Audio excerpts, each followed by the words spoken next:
Good morning, grade 7s. Today we are continuing with data management, and we've gone through bar graphs and double bar graphs and tally charts and line graphs, and today we are looking at circle graphs. So I haven't drawn a circle graph, but I'm going to go over some information here with you and show you how you can find out the percentage of information, and then on a circle graph you can split it up into 100 different parts, which is why I haven't drawn one, but you have some in your book.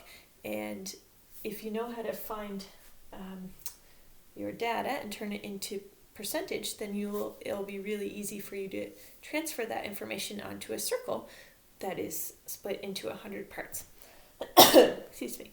So I have a chart about hockey, and I know some of you are hockey players, so correct me if I'm wrong on the way I'm presenting this information, but this is a chart showing the goals that a team got and dividing it up on the basis of whether it was an even-handed goal, a power play goal, or a short-handed goal. And so an even-handed goal means that both teams have the same amount of players on the ice and there's no penalty.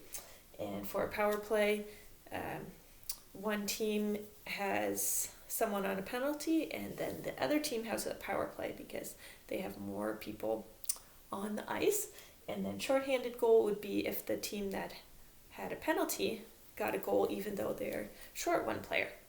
So this team had 45 even goals, 12 power play goals, and 3 short-handed goals. And we're going to find out what percentage of their goals were each of these categories and what fraction and what percentage of these goals. Okay, so let's do that. So the fraction, well, before we do that, what is the hardest thing to do? Is it harder to get an even-handed goal, power play goal, or a short-handed goal? So that is a short-handed goal, obviously, because you have fewer players.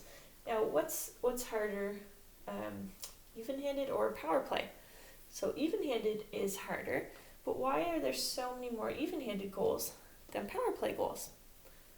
So if you want to answer that question, I know the answer, but if you want to answer that question, you can email me or put it in the comments below the video, because you would think maybe that easier one would have more goals, but there is a good reason for that.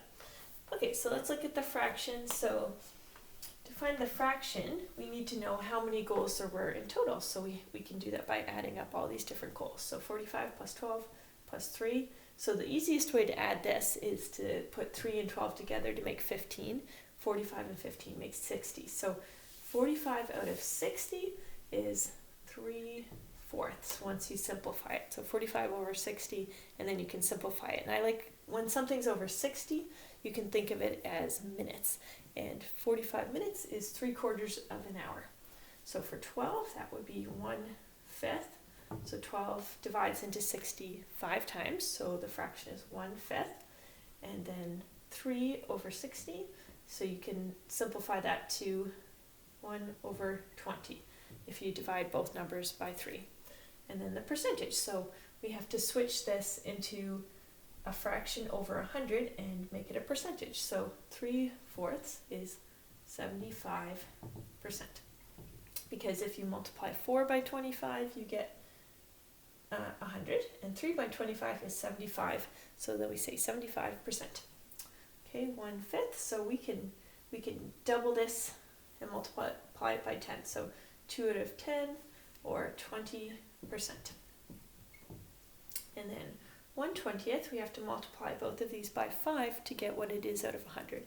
So 5 out of 100, or 5%. Okay, so then if we did do a circle, and we split that up into 100 parts, then 75 of them would be even-handed, and we can do this really easily, actually. So all of these would be even-handed goals. And then 20%, this is the harder part, but we'll just estimate a little bit. So we'll say these are short, and these are power play. Okay, so that's roughly what a circle graph would look like there.